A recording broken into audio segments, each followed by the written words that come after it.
Hello, welcome to Criminal Justice. I'm Ms. Brown. Let's take a tour. Come on in.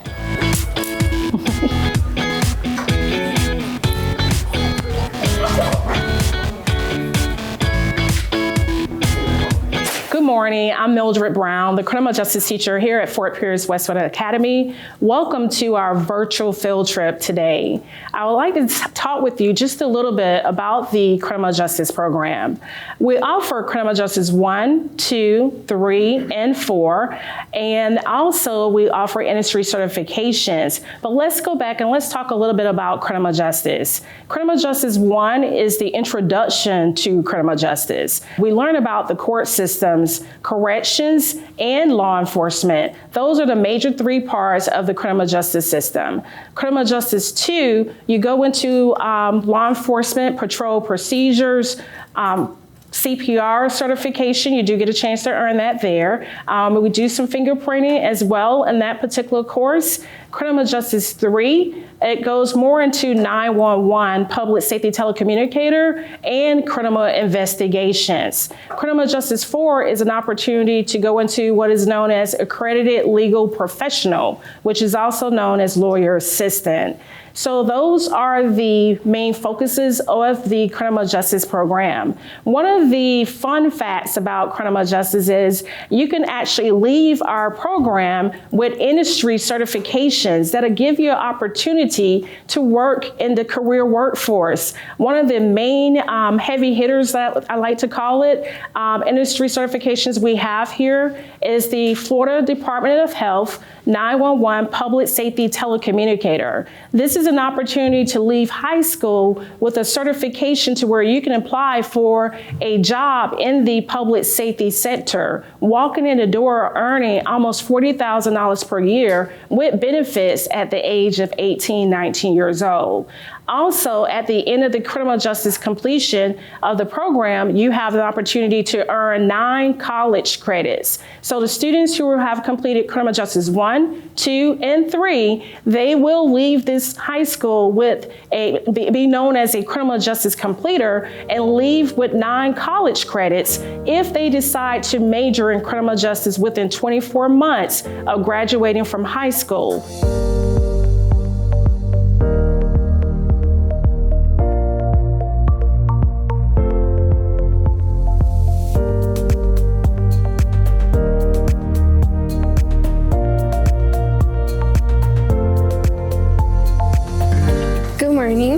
My name is Jimena. I am a 3-year criminal justice student. I am CPR certified and 911 certified. Over here we have the 911 telecommunicator section. This, on my left side, we have our dispatcher dispatching calls, and on our right side we have a call taker where they work to receive and dispatch officers to emergency areas. We also have a 911 telecommunicator book where you do have to have 232 hours to complete this program. You do have to take an exam at the end of the school year, and everything will practically be provided for you.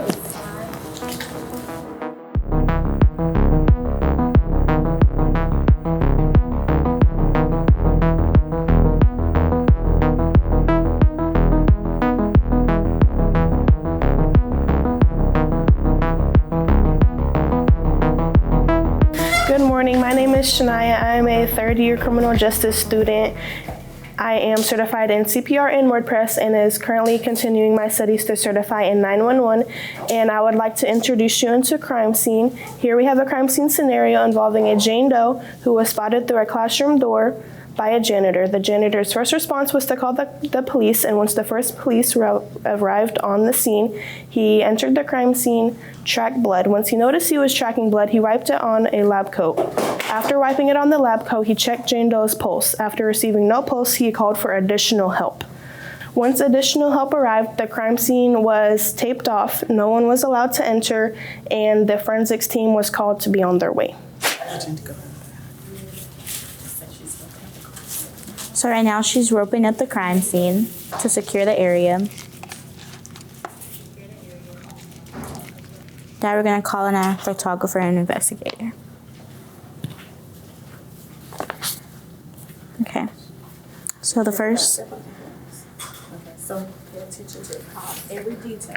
so you're gonna pay attention to every detail. So the first piece of evidence that we see would be the footprint area. So take a picture of, he's gonna take a picture of that. But prior to it, let's go ahead and mark that. So stay right there. Let's go ahead and put a marker next to the evidence. And what evidences are we tagging this as? So just lay it there, lay it flat, lay it flat. Just lay it flat. We're tagging this as the first piece of evidence that we found. You can take a picture of it with the card. Now, take a picture of that. And then the second piece of evidence that we see is the hand. Is something in the hand. We want to mark that area as well. We're marking it as place card number 2.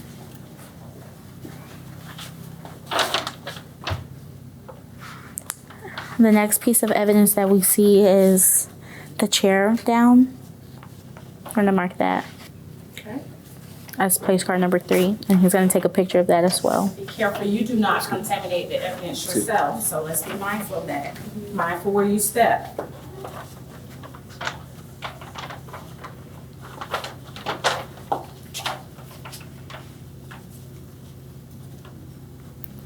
And then we have the body here as well. Your body, so you're photographing your body as well? You're taking a picture of the body as well. Any other evidence you see in this case? Any weapons on scene? No. No weapons? Have we checked to make sure there's no weapons underneath her? No weapons? I see a lot of blood there. So should we disturb the body at this time, or should we get all our pictures out the way? Get all of our pictures out the way. Okay, all right. What's on the other side of the chair? Did we mark the chair? What is that hanging off the chair there? The coat. The coat? The coat, Okay. that's- Let's go ahead and mark the coat as well as part of the crime scene. So you want to put a marker there?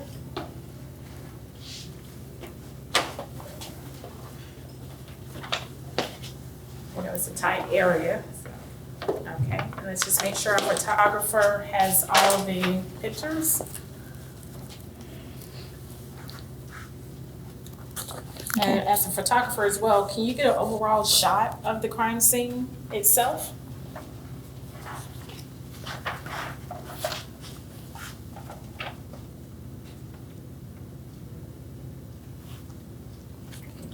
About her desk, did you photograph her desk? Should the desk be part of the evidence scene as well, crime scene as well? Is the desk part of the crime scene? Yes. Okay, so we want to definitely put a marker there before you do the photography, so we'll make sure we go back.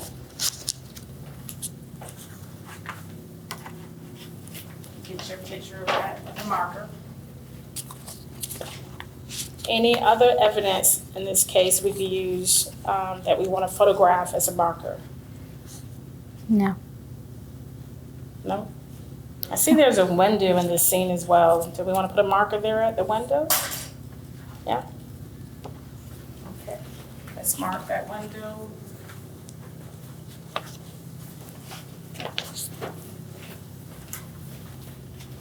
Okay. All right, so at this point now, we need to go into our investigation to find out what happened to this teacher. We heard the details of the case, and now we need to look at the last person that may have seen her alive, what time was that, and then we want to check the body. We're not going to do that right now today, but we definitely want to check the body to make sure there's not a weapon that's still there attached to her body. It could be a knife in her back. It could be a knife on the side of her. We don't know yet until we move her. So once we move her, that's when we'll also make sure we take pictures of her body itself. Okay? At this point, I think we're good here. We're going to start collecting evidence, but which way would we collect evidence? What would be the first piece of evidence we collect at this crime scene? Our first place marker. Your first place marker. Okay. So your first place marker is where we'll collect first. You have your gloves on, and we'll come here. We got pictures of that, and then we're going to tag the evidence as well. All right? So the footprint, we were able to lift the footprint. Yes, so we'll collect that. That's evidence number one. And then we'll just go systematically. You see that there's a note there, a letter in her hand, crumbled piece of paper. Take pictures of that. We already got the pictures, okay? Yes, then we'll go ahead and we won't take the chair, of course. But The you said the raincoat. scrubs? Is that what we're going with? Yes. The house coat, the coat? Okay. So once we collect all the evidence, then we'll go back and see if we can lift prints on this scene and so forth. And then we'll go ahead and disturb the deceased body at that time to see if there are any weapons there that we'll need to photograph as well. So once all that is done, that's when we'll go ahead and start processing the deceased, the victim, and we'll go from there. All right? Should we look for any witnesses around the scene? Once we, okay, or we could send some other officers out to speak with any witnesses in the building that may have seen her left or any people come out. Do you think the video surveillance would be helpful in this case? Yes. The schools, okay, so we'll take a look at the video surveillance as well, and we'll clear the scene once we're done with all of our investigation. So we'll be out here for a while. Good job. Thank you all. Thank you.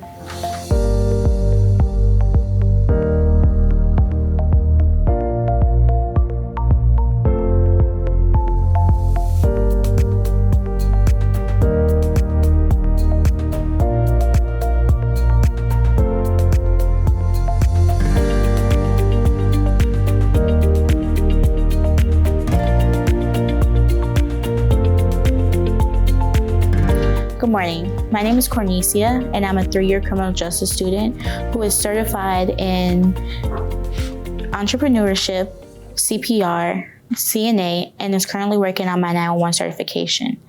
Here in this section, they'll be working on lifting fingerprints from the crime scene. All right. Okay, everyone. So what we're going to do is you have the handouts in front of you. So what we're looking at are the 3 different types of fingerprint. All right. So the fingerprint principles, if you will, we're going to look at the 3 fundamental principles of fingerprinting. So no 2 people have been found to have the same fingerprint pattern. All of our fingerprints are unique. We have special ridges there. When you look at your fingerprints, you look at your hands, you'll see that we have special ridges on our hands. Some of them, they're so minute you can't even see them with your, with the eye. So if you will, let's take a look. We're going to do a demonstration and find out, do you have arches, loops, or whorls? What type of fingerprints do you have? So that's what we're going to find out today. You probably have at least one whorl. You may have at least an arch. You may have one that's similar to a loop. So loops open towards the thumb, around the radius bone on your right hand, your left finger. So what we're going to do is show you guys how to do the fingerprinting first. So if you will, you have a fingerprint, you have your brush there. You have your little duster here. And we have our, makes a lot of mess here, but you got your dust we're going to use. So everyone should have some dust there. If you're not, we can share. Go ahead and get a little bit of that dust there. So what I'd like for you to do is take your hand on the whiteboard that you have in front of you. I know some of you already got your gloves on, I apologize. But if you take your hand and make a handprint on that whiteboard in front of you, let's do a handprint. If you get your gloves on, if you just take one of them off for me, but I want you to make a flat handprint. It's gonna get a little dusty there, but you'll be all right. Go wash your hands. Here, go ahead, put your hand down, make a print there. Put your hand down. There you go. Press down so we get your prints. All right. So once you got your handprint there, now I want you to go ahead and take your little brush, your fingerprint brush, and get just a little bit of that black dust you have there. You got some of that table. You got some there. And you're gonna take the dust brush. Yes, there we go. Gently. Whoa, look at you, keep going. Gently. Wow, I see. Cornesia, your handprint is beautiful. Beautiful technique over there as well. Pay attention to how awesome. So with your brush, you're lightly brushing. You don't have to do much with that brush. That brush should do whatever you need for it to do. So what you want to do is solve the problem that you're facing here. We want to solve the crime. We want to find out who did it. And we're gonna, Cornesia's, we're gonna turn hers in for evidence. It's a great print over there. So once we get these prints, oh, very nice. I don't think all those are yours. Are they all yours? Okay, nice, very nice. All right, how are we doing over here? Maybe just a little bit more dust on that idea. Okay, nice, very nice. I'm gonna just show you all what we came out with Cornesia. Look at that print. Her handprint. Look at that. Wow. Bernicia. Very nice. Very nice. All of yours are looking nice. I see a lot of prints there, a whole lot of prints there. Okay, so now what we need to do, how you let your fire think of Ms. Brown, how we're gonna lift the prints. So now we need to lift those prints. So you have the tape in front of you. You should have tape there in front of you. And then we'll have the fingerprint parts where we want to put those fingerprints on once you lift them. So part of lifting is using the tape. So take the tape and tear off as much as you can. And see what prints. You might not be able to lift the whole hand on one print. So you kind of want to focus on your thumb prints, your middle finger, your pinky finger. I got some scissors here.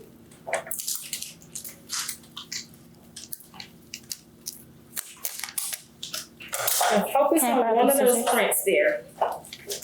Thank you. For purposes of the class, when you lift that print, very nice, Mariah. That is a nice print.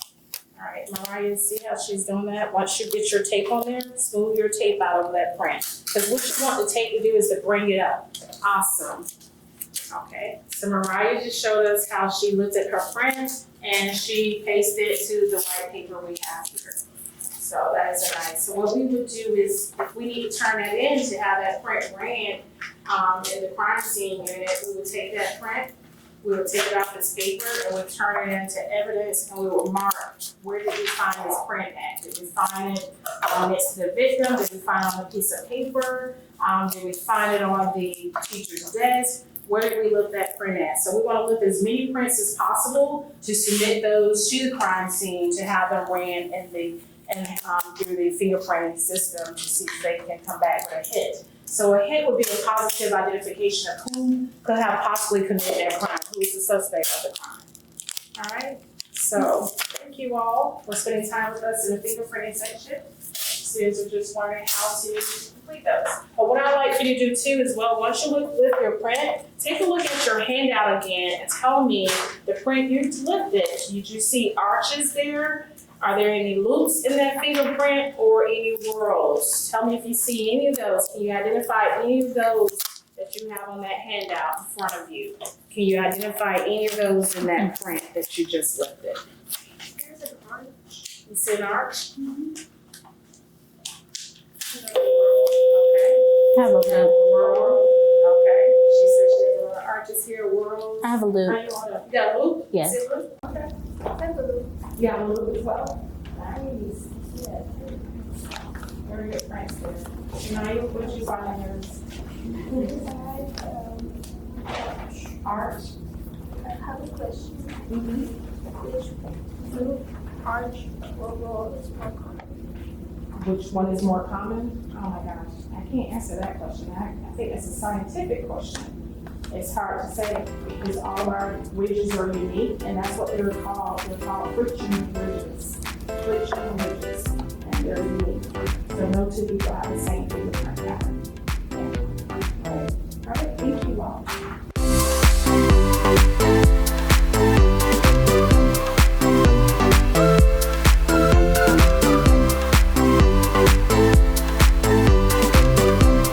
My name is Cindy and I'm a criminal justice 4 completer. In this ALP class, we learned about how the necessities to become a lawyer assistant. And this is the book that I studied. It may look like a lot, but there's certain aspects that are more focused on, like the court systems as well.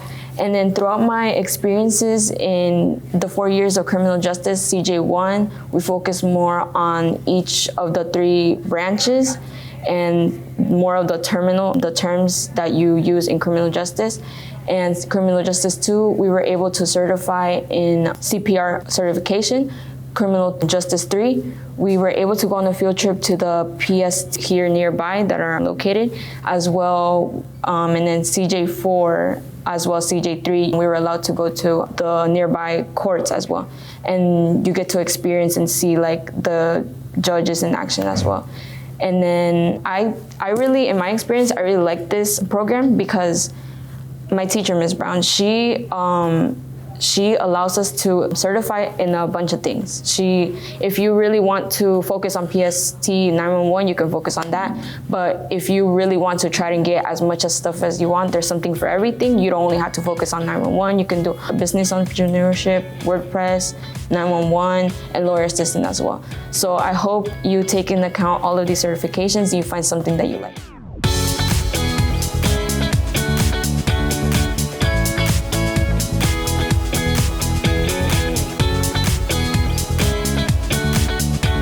Thank you for taking the time out during your school day to listen to me about the criminal justice program. We thank you so much. I hope that you have learned more about our program here at Fort Pierce Westwood Academy. If you will, please speak with your school counselor. And once you speak with your counselor, talk about this program and learn more about it and take it from 9th grade to your senior year. Look at it long term. And also, if you will, you can also ask your parents to go to the school district's website, St. Lucie Public Schools, and you can find more information there up on a career technical education about the criminal justice program. If there are any questions or concerns, please make sure you reach out to us. Thank you.